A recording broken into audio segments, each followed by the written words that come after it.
Today I've got John Dominic Crossan with me, and Dom, as you're affectionately known, you are a premier scholar of the historical Jesus, which is unbelievable work, has been really influential in my own life.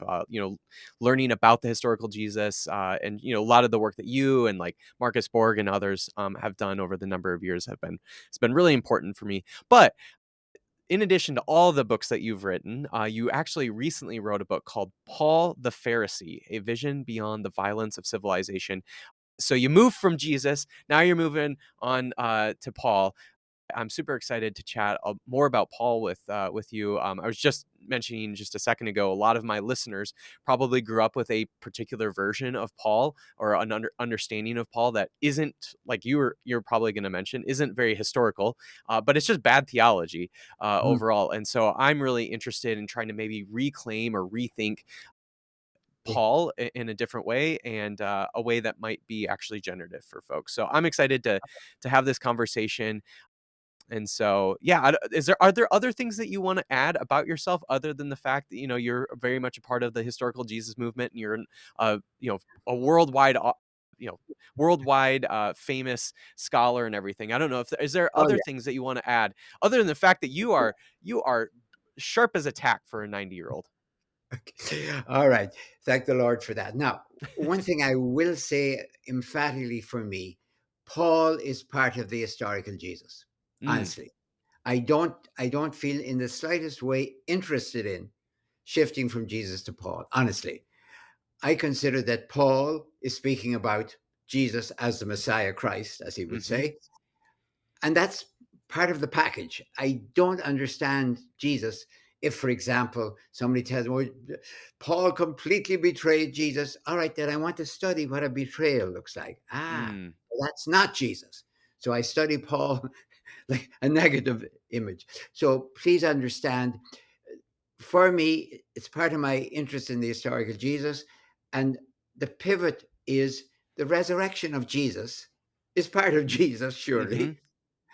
It is for me part of the historical Jesus. However you argue it, however you explain it, it's part of the package. And for that, of course, I go primarily to Paul. So I really consider myself, but if somebody wants to just talk about Paul, fine. Right. Love that. Well, let's start just at the very beginning. At the beginning of the book, you give a background where you talk about how the interpretation of Paul has moved from the Christian context to the Jewish context and then to the Roman context. And so it's kind of these three different contexts in Pauline scholarship that has happened over the number of years. So you obviously propose this evolutionary context. And before we start talking about that, can you just give a little explanation of what each of these other contexts are in terms of their interpretation of Paul and how they build from each other? So, yeah, can you talk about the Christian context, then the Jewish context, and then the Roman context, and And how thank you. what they mean for Paul? Okay. And thank you for saying they build for one another because each envelops the preceding one. They're not Right. alternatives, they're conglomerates. Okay. The Christian one is we just use Paul for the Reformation. We use Paul, for example, at the time of the Reformation, just as a Christian author, probably attacking Judaism. So he's a Mm, Christian author attacking Judaism and very useful for a Protestant author attacking Catholicism. See, mm, see, he can write him right over because he's really talking against Catholicism. Thank you very much. That's what I really mean by the Christian. mm-hmm, And mm-hmm, it's still for many people what's going on.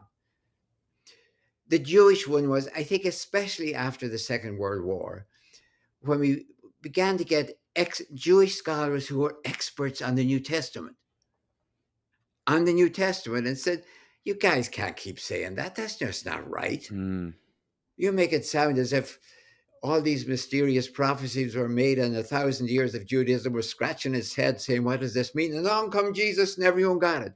Come on." So we began to say, "Wait a minute. We have to put Paul back within his Jewish matrix." Whatever he's saying, what Paul himself considers is he is a faithful Jew. Now, he might be fighting with a lot of his fellow Jews, but that's life. mm-hmm. And in fact, it's kind of condescending simply to say, well, Paul's a Jew, as if everyone was the same. So you're Right. putting him in that matrix, in the Mhm. wider context of his first century. And Right. that brings in, of course, everything we know about the first century from Josephus and everything else. Right. So that's the second one. And Now, in the some third, way, shape, or form, you kind of at least, and again, obviously, the evolutionary context is building off of these other ones, but Paul the Pharisee obviously is putting him in his Jewish context as, one of, not just that he's a Jew, but he's specifically a Pharisee, which yes, obviously we have, as Christians, we have these sort of negative connotations around what a Pharisee is. But what I really appreciate about this book is that in a lot of ways, you're really reclaiming Pharisee not as this negative sect of Judaism, but that Paul was very distinctly Pharisaic. yes, yes. I mean, that is what is happening. Not only is this sort of what scholars call the new Paul the Jew, this is the new Paul the Jewish Pharisee, because of course Pharisees were Jews.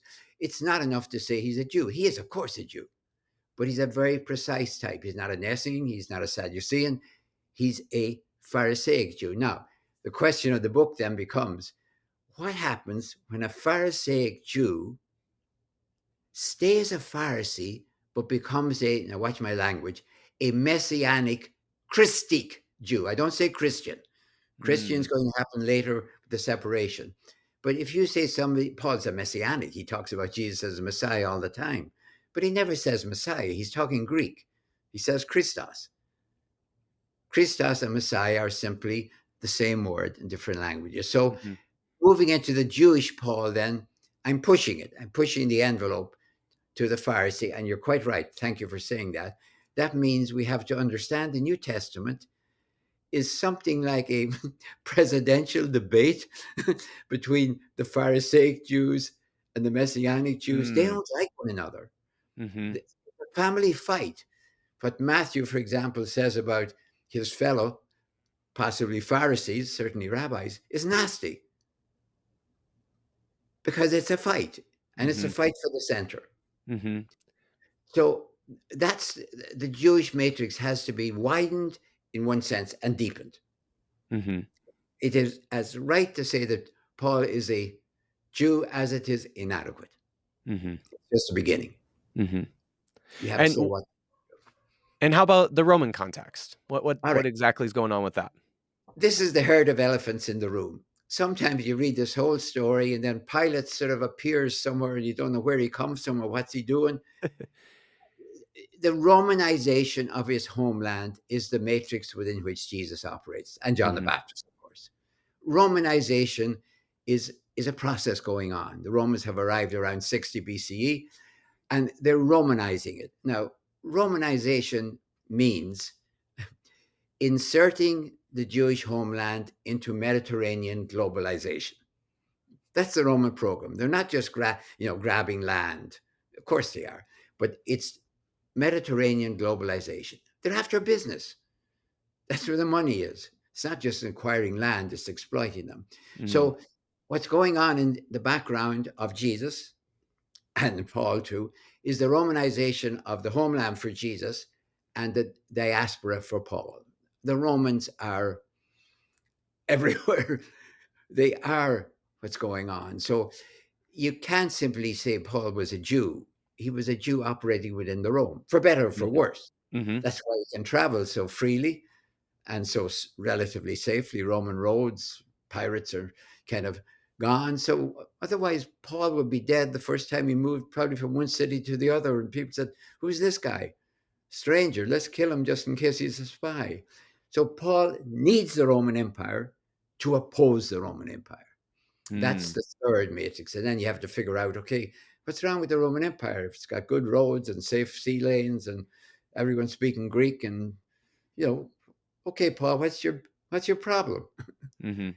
That would be the third matrix. Mhm.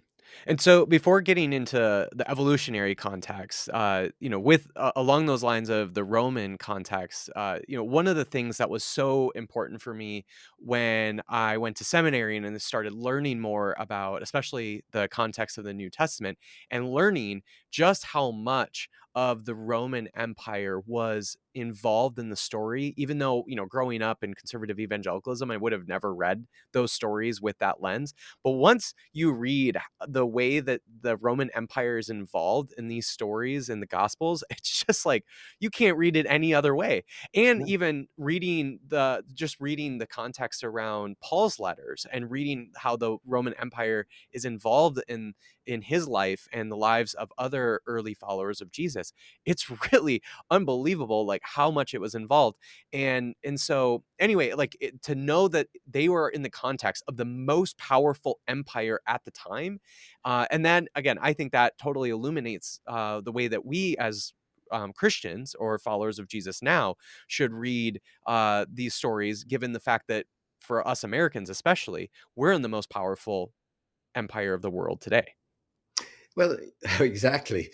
Uh, for example, the titles that were used from Paul, that Jesus, the Messiah, is Lord, God, Son of God, Redeemer of the world, Savior, all of those titles were the titles of Caesar the Augustus before Jesus was ever Mhm. born. Mhm. That, you can't ignore that. So when Paul is talking about Jesus is the Lord, if he's just saying he's a Lord, well, yeah, we all have our little lords and gods, and Rome was very open. But you didn't say the Lord, because the Lord was Caesar. So Mhm. when Paul goes backwards and forwards of saying Jesus is our Lord, is the Lord, he, when you go from our to thee, that's probably treason.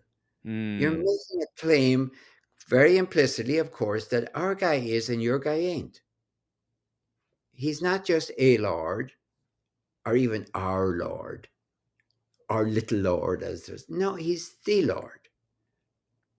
That's where the clash is. That's why some Mhm. of these people are going to end up very dead. Mhm. It's like I mean, in some way, shape, or form, it would be like saying that Jesus is the president. Well, if to use a crude coming down from the sublime to the ridiculous, if I walked around Washington today saying I'm the president, I don't think the Secret Service would say, "Hey, that's a joke, haha." I think they want to know now who exactly are you? What do you mean by that? Mm. If you are you saying somebody else isn't? Is what's going on? They'd want to know, or you just say, "Well, we all have our little presidents. I just happen to be." So language can become treasonous very Mm. easily. Mhm. Mhm. Well, again, each one of these contexts kind of build off of each other. So let's learn more. Like, again, you propose this evolutionary context. So I'd love to hear more about what you're thinking when you're talking about Okay, the evolutionary context of Paul. because in one sense, that's the climax. Evolution, and by evolution, I mean the Big Bang and everything that everyone knows about that, or I don't let on, I know more than anyone else. That's big history with a capital B and a capital H. Everything else is small history within that. Mm. And here's the challenge I want to make. Could we bracket for a while the argument of theism versus atheism, or even, and could we agree, or at least listen to my challenge, whether you're a theist or an atheist, you better respect evolution. Or to put it bluntly, do you really think gravity doesn't operate for you because you're a theist or an atheist? Do you think if you get rid of God, as it were, you've got rid of gravity, which is simply my short form of evolution? So what I'm asking was, let us for a moment, I want to say for 2,000 years, bracket this argument about theism versus atheism and take a look at what evolution we're both living under. Mm. Because what's happening to us in terms of the earth right now, not just in terms of weapons of mass destruction, but in terms of biodiversity, in terms of accelerated, I emphasize accelerated climate change, is an evolutionary phenomenon. And we shouldn't think, well, there's God, and at the last minute, we'd be pulled back from the brink. God will just let us get real stupid and then we'd be saved. I want to look at evolution and how the earth is being formed by evolution and the simple fact that we don't get away with stuff. Mm. I'm not talking about divine punishments. I'm talking about evolutionary consequences. That's what I'd like us, because you can argue whether there are divine punishments, rewards, heaven, hell. We can argue about all of that stuff. And it's a great distraction because evolution is doing what evolution is doing, and we will not get away with it. So I want to put the whole thing in a wider framework. Mhm. No, I that's the lens through which I want to look at Paul. It absorbs the others. It includes the Christian, the Jewish, the Roman, but in a wider framework. Mhm. Mhm. I'm not putting it deliberately in or out because I'm asking people to bracket. Don't read it just as a theist. Don't read it as an atheist and say, well, I'm not interested in that, so I couldn't care less. Does Paul, as an ancient thinker, like Plato, to give an example, Mhm. we have no problem talking about the relevance of Aristotle or Plato today. Didn't think they just talked to ancient Greeks. I use the example of philosophers in my book, three European philosophers who are not interested in religion, maybe disinterested in it, Christianity, religion, God, none of that stuff. They want to read Paul as an ancient thinker with a modern relevance. I'm thinking of Jacob Taubes, I'm thinking of Alain Badiou in France, or Giorgio Agamben in Italy. They're saying, hey, wait a minute. Does this guy have something important to say? Not as a Christian, not even as an apostle, just like we might read in ancient. So they push me to think, okay, if this guy is somehow relevant, I don't have to spend my time defending him as I usually do Mm. by saying, well, he's important. He's in the New Testament. We got to make him relevant. We have to work like heck to make him relevant. No, he is relevant if we put him in a wide enough framework. So that's where the evolutionary challenge comes in. Mhm. Mhm. What would, you know, knowing some of the evolutionary crises that we're currently in particular, I'm thinking of even something like climate change, Yeah. or obviously you've talked about like imperial powers and and wars and famines and all these different things that are happening in our evolutionary context. What do you think Paul has to say about that, given his own evolutionary context 2,000 years ago? Okay. Well, let me go back into the Jewish matrix for a moment. Most of the Old Testament, what we call the Christians' point of view, we call the Old Testament, is based on the presumption that there is cosmic justice here in this world. The book of Deuteronomy is a great example. If you obey the Lord your God, all will go well with you in prosperity and fertility and victory.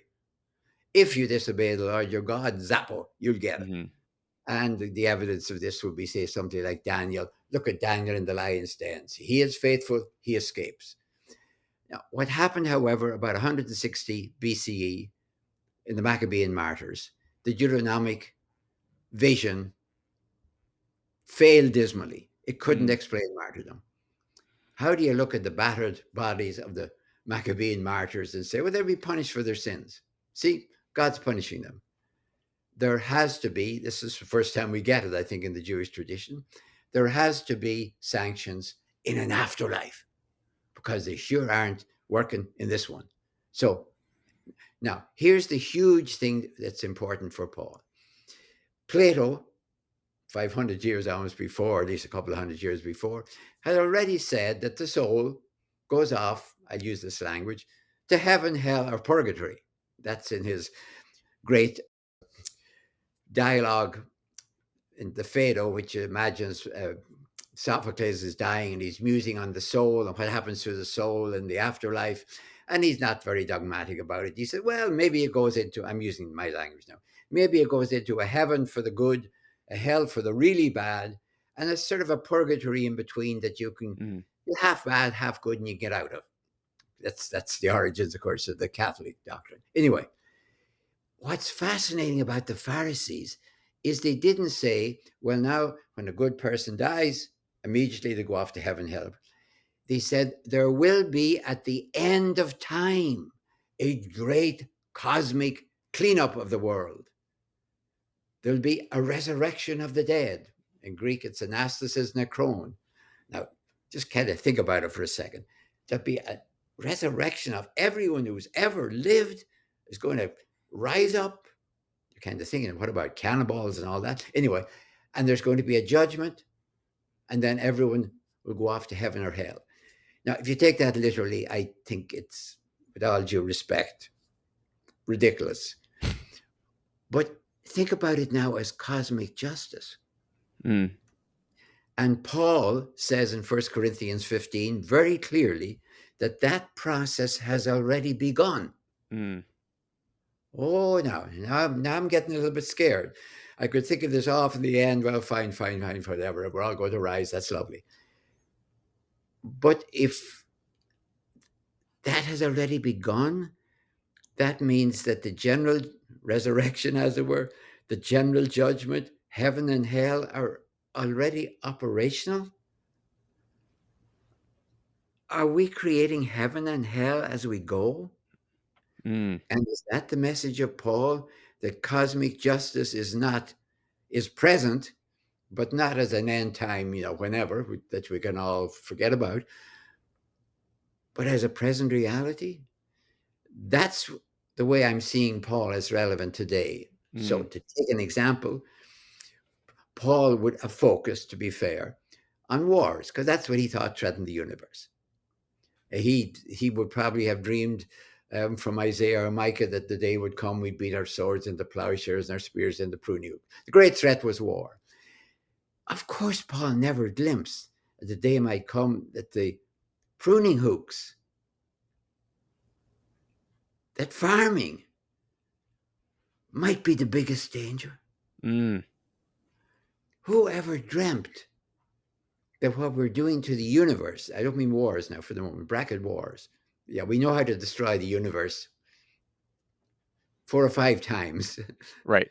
Weapons. We got that down good, and we know we can do it. And maybe I hope we won't do it.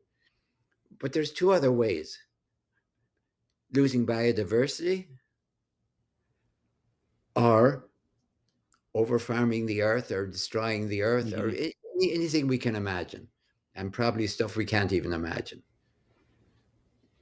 So wars we can think, well, they're unjust, they're sinful, they're wrong. But there's all sorts of other things that don't really seem to be sinful. Is it sinful to pitch plastic into the ocean? Mm, Surely my little bottle doesn't count. Or if I drop my plastic bottle into the Mississippi, surely what does that do? Where does anyone say that's a sin? So we have to broaden, it seems to me, our vision under evolution, because I think if you're completely committed to the idea of a theistic God, you better be ready for that God works through evolution. mm, That's how mhm, that God's operational. That's mhm, how it's working. And if you've decided there's no God, fine, you're still under evolution. So I would like the big thrust of the book is bracket that whole discussion for a moment and focus on God or non-God. Operational is evolution. Anyway, mhm, mhm. That that last piece that you're talking about here reminds me, and I'm forgetting who wrote this book. It was a book that I wrote or I read early on in seminary, but generally there's this idea in evolutionary thought that the basis or the foundation of evolution is competition. Competition between species themselves or between species, but the foundation is that there's competition, yes, which in a lot of cases means that there's going to be death, yeah, and a lot of times even violence, if you will, if you want to categorize it as violence. Yeah. But one of the really interesting things is there's a book that, and again, I forget what the title of the book is. I'd have to check Mhm. on this, but there was a book that basically actually argued, especially when it comes to human evolution, that part of the reason that humans evolved in the way that we did is we actually cooperate with each other and with other species. It's not actually competition with other humans, it's actually cooperation with other humans and with other species that actually led to the complexity and advancement that we've had as human species. And so I'm really curious, like, thinking about evolution as the foundation of it, not necessarily being competition, but cooperation. How do you see maybe Paul, again, given the evolutionary context that you want to interpret him through? Like, how do you think of that piece of the Yeah. cooperation being foundation to evolution? Let me come at it from 2 points of view. I spend a lot of time in the book on insisting that original sin, if you want to use that term, appears in Genesis 4, not in the garden in Genesis 2 and 3, but on the steep with Cain killing Abel. That's the first time sin is mentioned in the Bible. Mm, Simply, that's a fact. It's in Genesis 4:7, I think. God tells Cain that he's contemplating sin in murdering Abel, of course, so that when you read Genesis 4, escalatory violence is sin. Okay, hold on to that for a moment. Now, I think the problem with our species, this is a big response to your question, is not original sin, it's original state. mm, We are, as I see it, an evolutionary anomaly, or if I want it to be nasty, an evolutionary joke, or put it nicely, an evolutionary challenge. mm, We are a social species. I think that's clear. We can't learn language, for example, without other people around. We we can't be dropped by our mothers and off she goes, and we stand up and off we go. Nope, that works maybe with horses or something. It doesn't work with us. We're a social species, but we have individual wills. That is an anomaly. That's no way to run an anthill. That is no way to run a beehive. mm, So other social species are controlled socially. mm, They don't have individual wills. Or if somebody tries it in a herd, they're going to die. They're going to be picked off. right. So I think we have to balance. This is how it's not competition or it's not cooperation, collaboration. It is walking that tightrope, Mm, anarchy on one side and communism in the worst sense on the other. In other words, total social control. You can't even think without being told what to think. mhm, Just try and think a social species with individual wills. What if the individual will takes over? Well, I want mine. I mean, I can't takes over. right. Whether we as a species, this is the evolutionary challenge, put it I see. Can we as a species figure out how to balance the social and the individual? If we cannot Mm, do it, then toothed tiger. We just couldn't hack it. That is the evolutionary challenge. So it is, I think, both. It's collaboration and it's individual. It's individual and it's collective. mhm. It's No, individual and it's universal. yeah. The way I've heard a lot of people maybe describe that is interdependence, that it's not independence in the sense that we're all just a bunch of individuals, and it's not complete dependence either. It's this Yeah. interdependence where we're really balancing. You're balancing that fine line, that Yeah. fine balance beam of both individuals and like you mentioned, the community as well. Yeah. It's not just how I should work with my boss or something like that. We have a lot of stuff. How you know, it is it is the fate of our species, FATE, the fate of our species, whether we can do this. So Mhm, that it's not. It's also smart, maybe how you operate in an office or with colleagues. Of course, it is, mhm, but that might involve your job or getting fired or something. This involves whether we as a species can survive, and that mhm, is the evolutionary challenge. mhm, mhm. You mentioned a little bit ago about Paul's Pharisaic understanding of cosmic justice, and then also this general resurrection of everyone. I'm curious how maybe obviously Paul's understanding of science was totally different 2,000 Yeah, years ago than what we know in science now. But you mentioned a little bit, also about, when you think of evolution, you're thinking about the very beginning with the Big Bang. And I would imagine that that evolution ends or that evolution continues to, at some point there will be an end to this universe.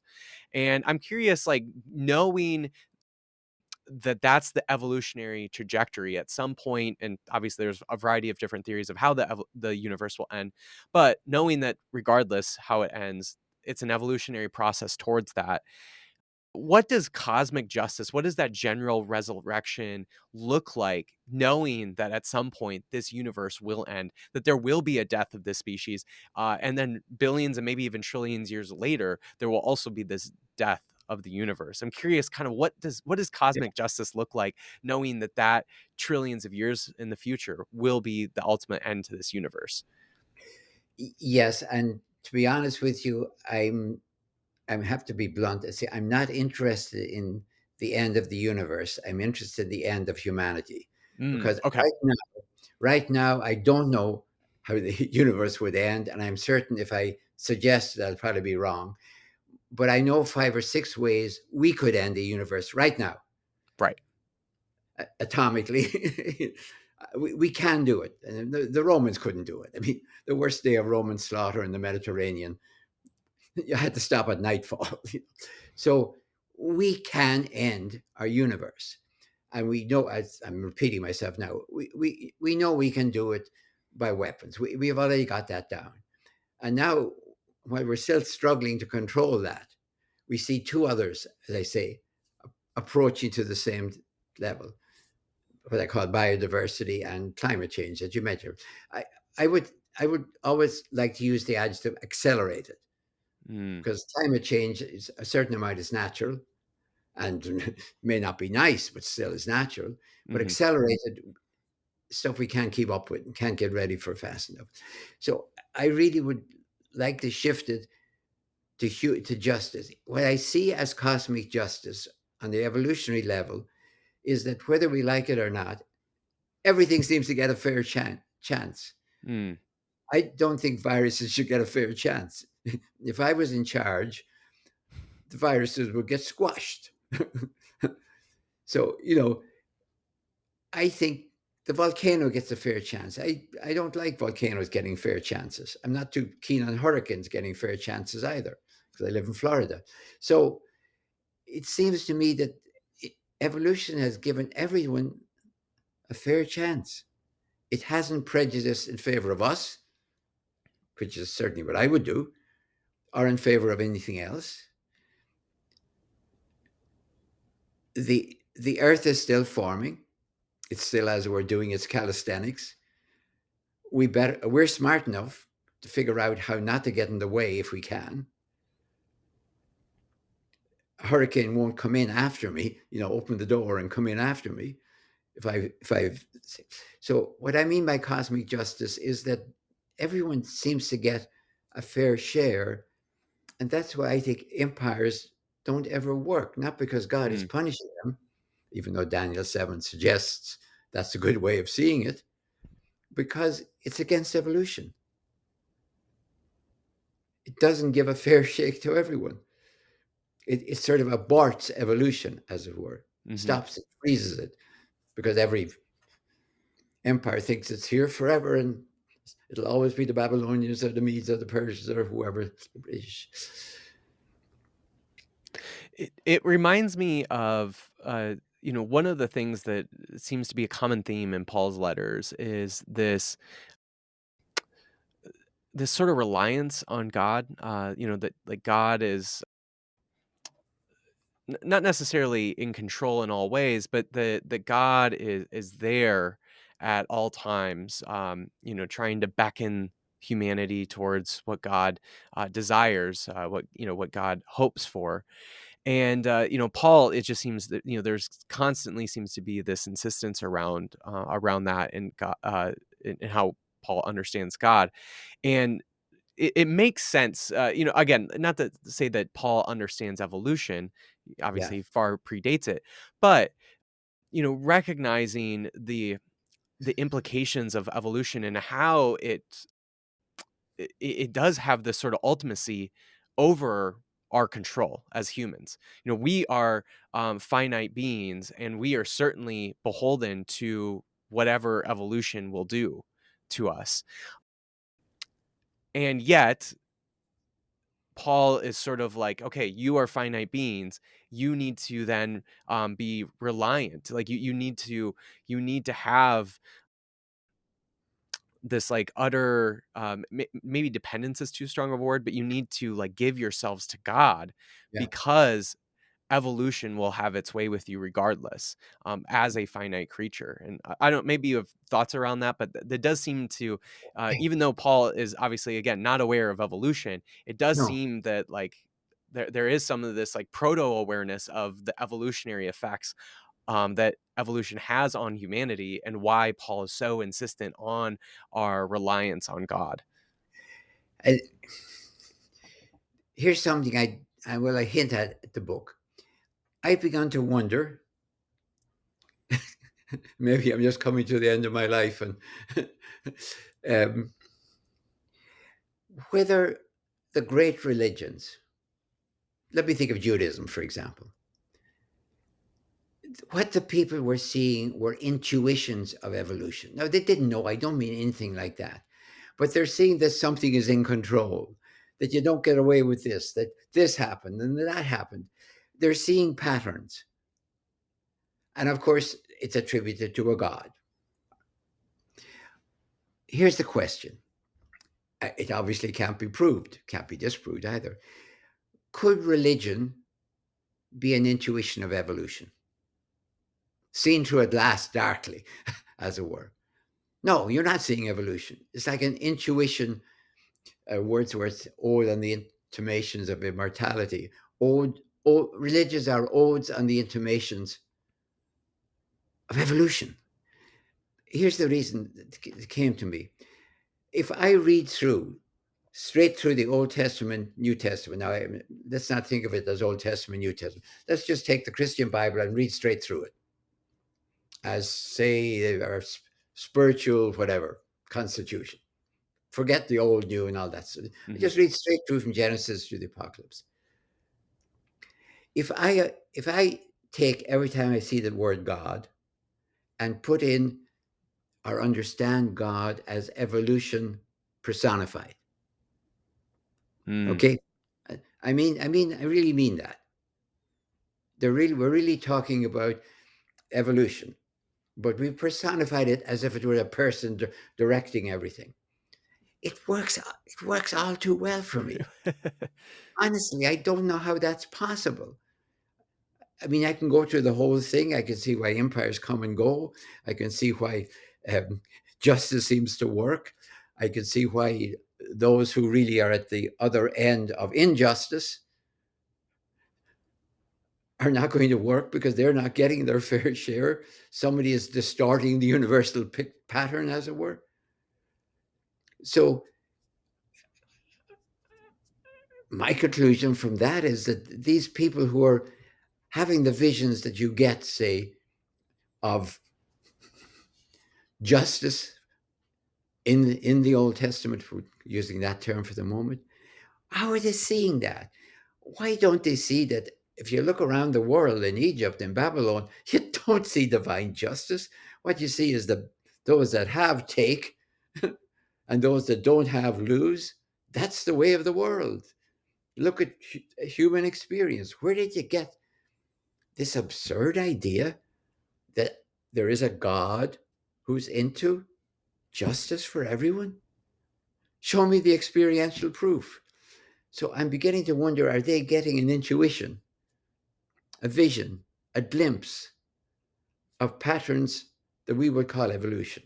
Mhm. Now, I'm not saying that's what they're doing, and it's not like an insight, but they're seeing a pattern, a regularity, things that happen in human nature, like happen in the stars, and maybe religions are evolutions seen dimly. Mhm. Mhm. I mean, I'd certainly argue that, yeah, I've read enough of the religious naturalist people that it certainly seems like religion is absolutely an outgrowth of evolution, and certainly see even higher, or forms of species that are rather intelligent that also are like demonstrating proto-religious rituals and behaviors. And so, I mean, it seems abundantly clear that religion is some sort of natural outgrowth of the evolutionary process once a species becomes complex enough. Yeah.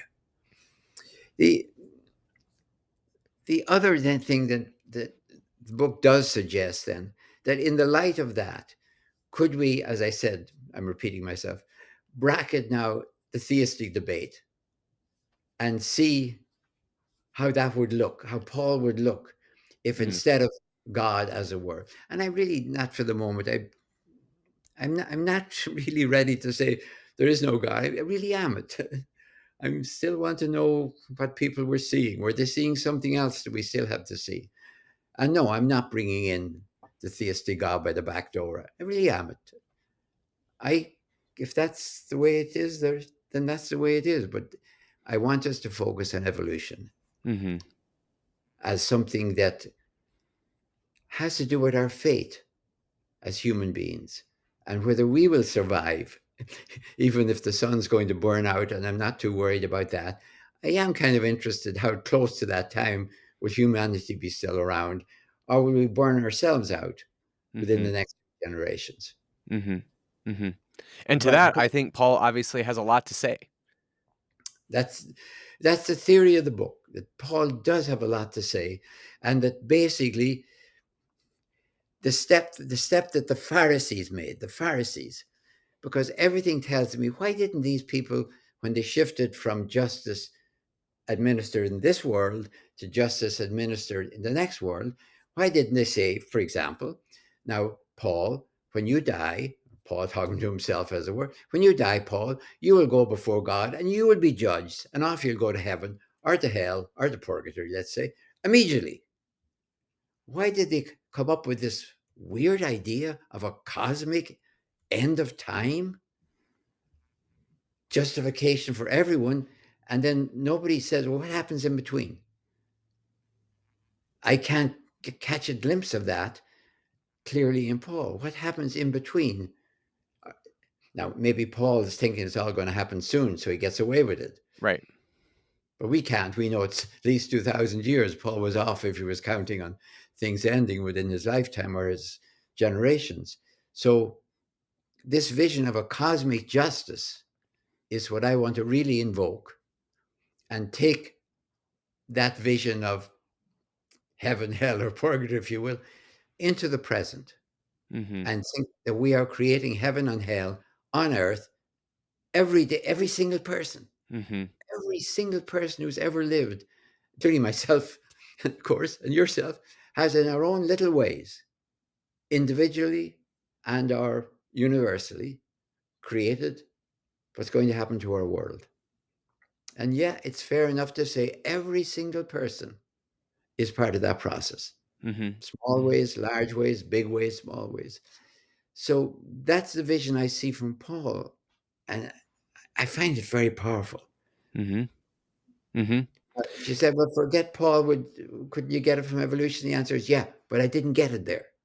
I saw it through Pauline eyes looking at Mhm. evolution. I didn't see it through evolution looking at Pauline eyes. Mhm. Mhm.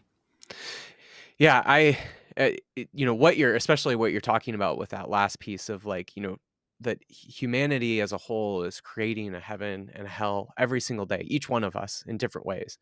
And, I don't know exactly if there's a certain theological tradition that you maybe most subscribe to or not. But obviously, but we're both very good friends with Trip Fuller, and I myself find myself very much involved in the process theology world, and so I find a lot of resonance there between process theology and what you're describing, and what Paul is trying to insist that we're creating this heaven and hell here on earth, and we're all doing it. We're all participating in that.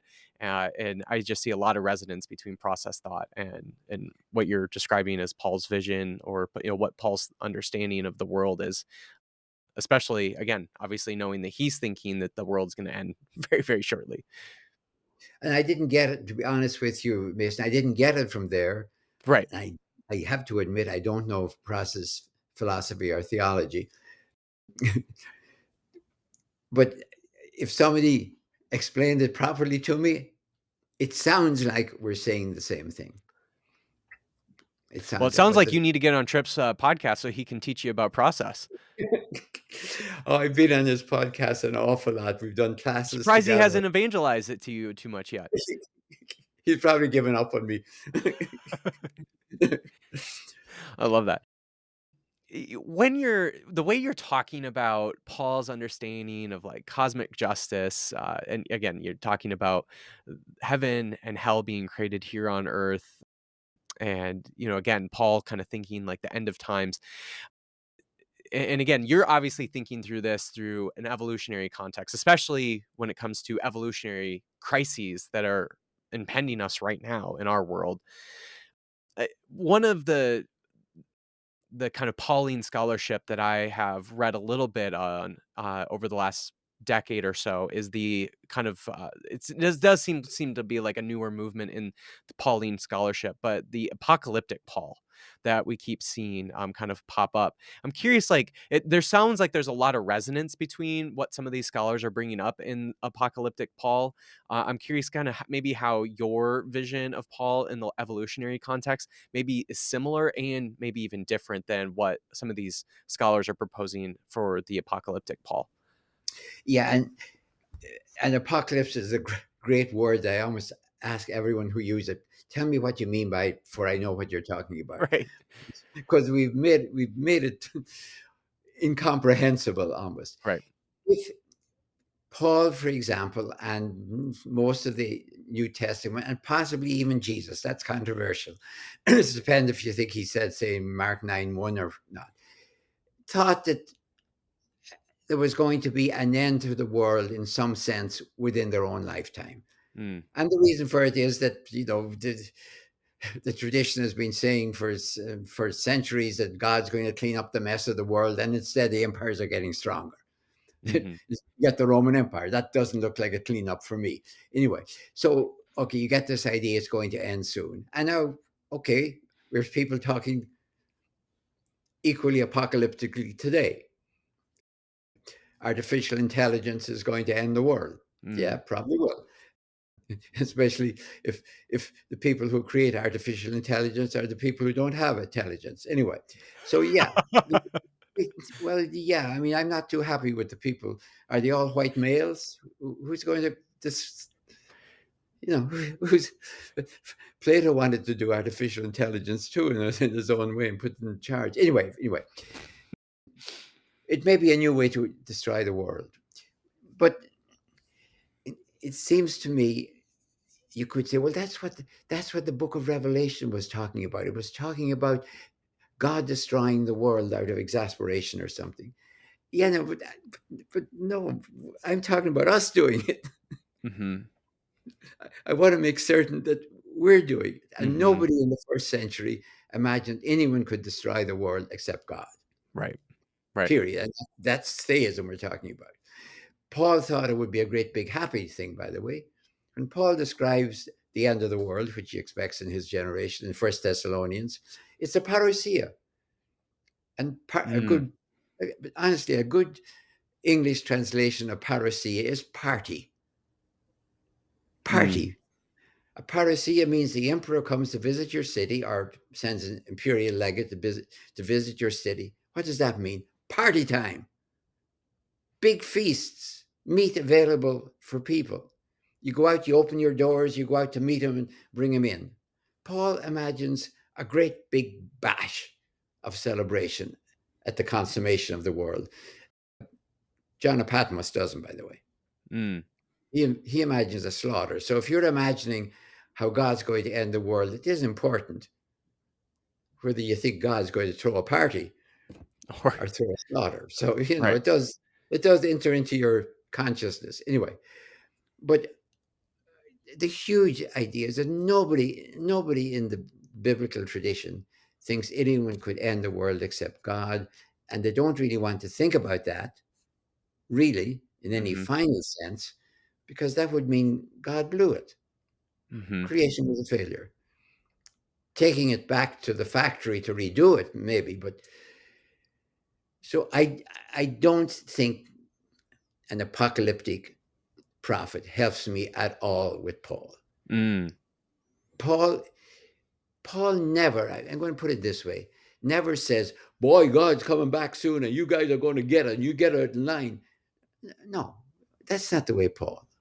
He doesn't use it. I think he takes it for granted.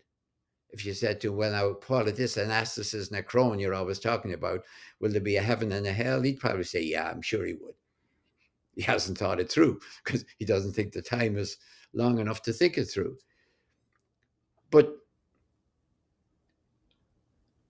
what about us doing it? That's the big thing. Mhm. That's not even on his horizon. Maybe God will, maybe God won't, maybe it'll be nice, maybe it'll be nasty, but it'll be God doing it. Now we're facing us doing it. Mhm. And us doing it now in three different ways that I see. Completely different. One is, as I said, the weapons of mass destruction, Right. others by diversity, other time. So we're starting to lap ourselves in our ways of destroying the world. And that's nowhere seen in the Bible. Mhm. They caught a glimpse that war might do it, but that's all. Mhm.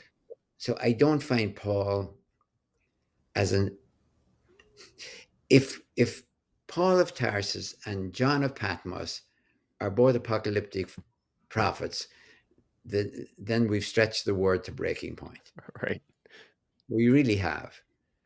You might want to say, well, they both imagined the consummation of the world in their own lifetime. Agreed.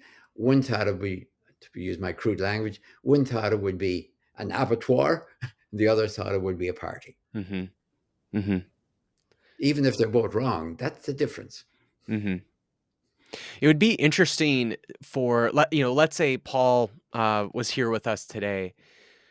For him to know the evolutionary crisis that we're in, and for him to know that we, with a press of a button, could just send a missile and destroy this at least this entire planet, if not a lot of the universe.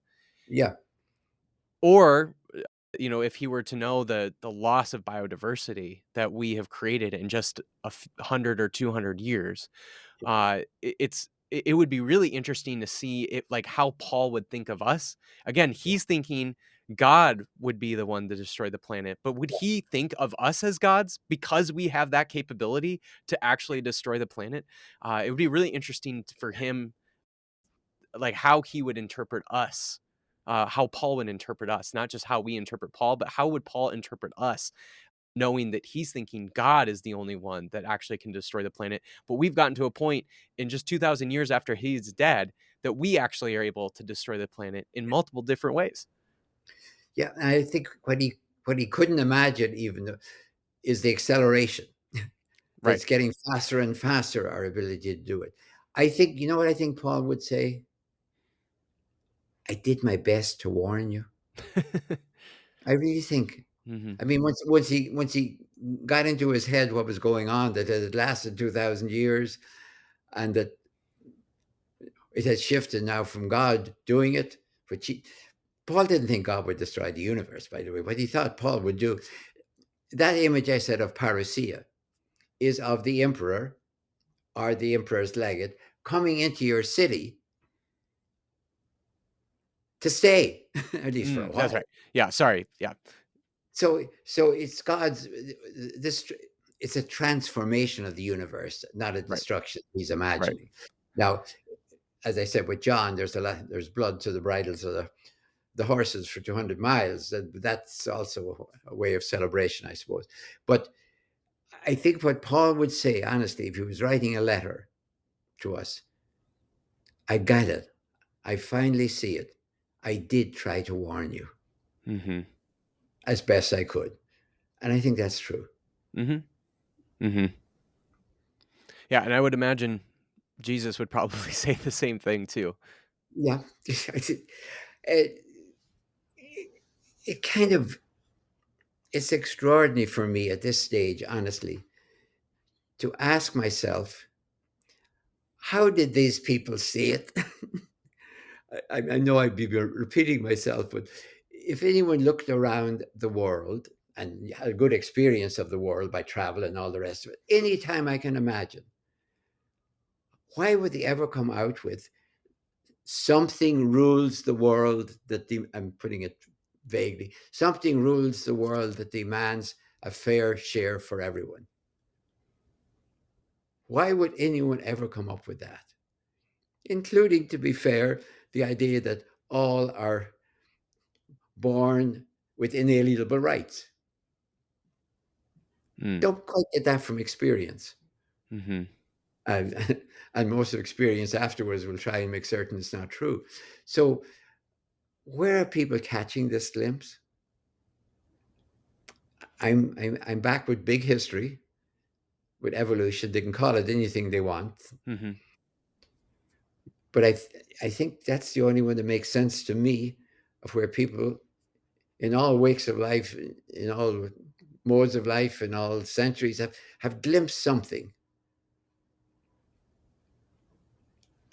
And instead of settling down and saying, well, the haves have it and the have nots lose it. Get over it. That's life. Why would anyone come up with an alternative? Mhm. Wouldn't that seem to be kind of the way it works?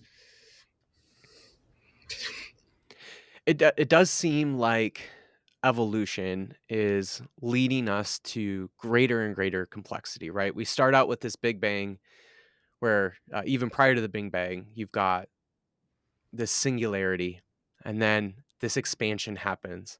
Yeah. And in this expansion, over all of these billions of years, we go from different atoms, and those atoms are in relationship together, and all of a sudden you get molecules, and these molecules come together and they create different elements, and these elements come together, and they create, these complex molecules, and then those come together, and you eventually get to a point where now all of a sudden you've got organic matter.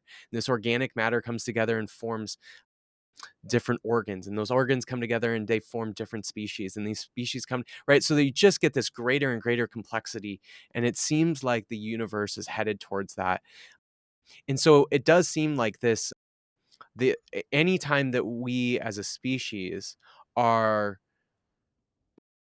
either destroying that, complexity, or halting that complexity, that progress towards complexity, or that advancement towards complexity, that seems like when where we get, we just start to create a lot of errors, because again, it seems like evolution is trying to push us towards greater and greater complexity. And if we try to prevent that complexity, that's when we start to get into a lot of trouble. Um, how do you see the term I use quite often, acceleration, that we are capable? I'm, I'm groping my way. We are capable of accelerating. I don't know if we can accelerate evolution. We can accelerate our own evolution. I think we can accelerate the prevention of the evolutionary drive towards complexity. I think we can accelerate our prevention of it. Yeah. Could we slow it down? Because it seems to me that the way it has worked for so many years is that animals at least are able to adjust if it doesn't come too fast. Right. And if it comes too fast, it wipes out a species. And that's fine, as long as Right. there's not an accelerated wipeout of species. Because that species are wiped out is part of evolution. But once again, if they're wiping out too fast, and that's probably us doing it. Right. So I'm. it's more acceleration than anything else. I'm wondering if that's the thing that we're not able to adjust to. Yeah, I think that's I think that's absolutely like yeah, I think you're right on that too. Yeah, there does seem to be this sort of like double-edged sword of like human evolution in particular, where we as this species have really kind of we've gained some sort of capacity beyond any other species, and there's beauty to that. There's I mean, we are arguably the most complex creatures there are in the Mhm. entire universe, that we're aware of, and the double-edged sword of that is because we're so complex, we can also create atomic bombs. And I know I'm going back again.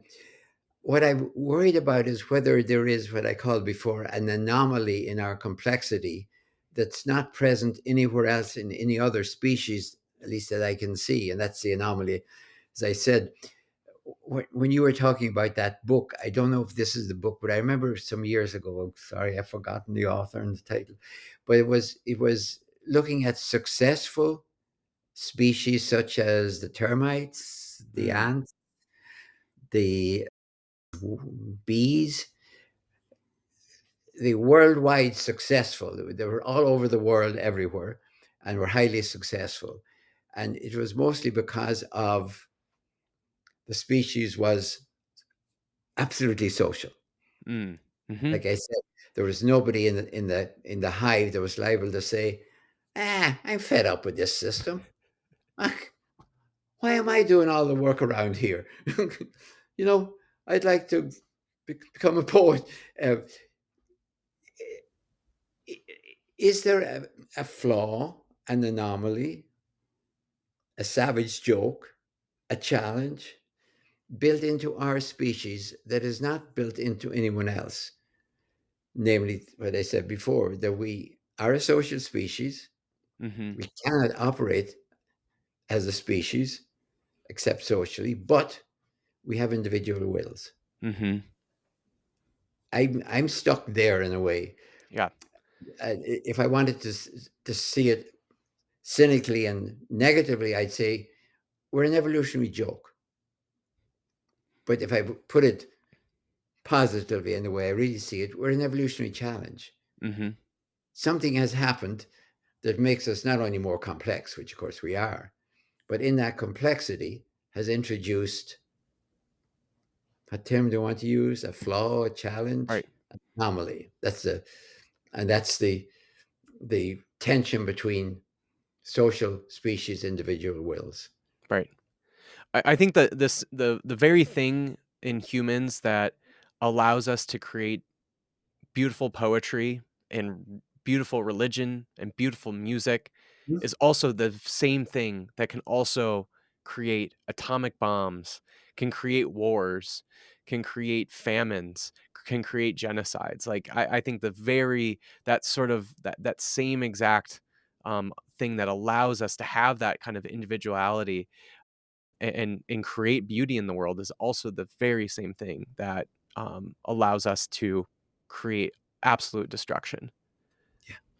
And I would presume then, following from me, that the idea of original sin, an original sin, something went wrong with us early as they're thinking, almost immediately, like two, is again the site of that anomaly. Right.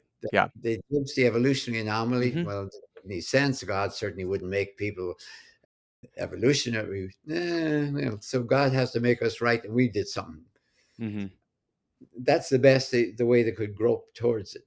But Mhm. I would see the same thing. How do those people not say, well, the way we are is the way we are, and that's fine? Mhm. Love it. Love it. Well, I do kind of want to end our time together. So last question, Dom, how can listeners get connected to you and your work and where should they get the new book? Well, the new book is on good old Amazon. What we did actually, we not only publicized it on Amazon, but we published it through Amazon. And Oh. one of the reasons for that is that if you publish through Amazon, you can do it really fast. Mhm. In fact, we ran into trouble because we didn't realize how much of the editing we had to do. That what you present to Amazon if they accept the subject and everything else, comes out the way you send it in. So if you Right. make mistakes, It's the in there. mistake. Yep. So, so we published it on April the 26th, and we had, oh, wait a minute, we had to withdraw it. It was like a beta version. So you can go to Amazon right now, and there's a hardcover, there's a soft cover, and there's the Kindle or the ebook. There's not an audiobook, actually, but there's those three are available. And there's also a video on Amazon that lets you advertise. So you can get a good idea of the book by looking at the Amazon page and what you want to get. And it's the cover is it's like parchment in honor of Paul. It's a kind of a whitish cover. And the picture on the cover is taken from the Monreale Cathedral in Sicily.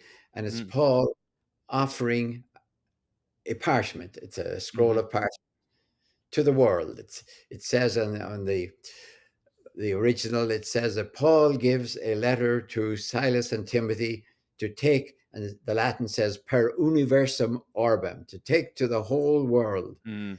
That's sort of the model we're using. This is not just for first century Christiques, messianic Christiques. This is a message for the world, Mhm. and we need it. Love it, love it. Well, I thank you so much for writing, more about it. I think it's just, absolutely incredibly book about or just an incredible book about Paul. Again, I think for a lot of people, we really need to rethink Paul, and I think this is just an incredible resource for people to really start diving into a different way of thinking about Paul. So thank you so much for writing it. Always a pleasure to be with you, Mason. Thank you very much.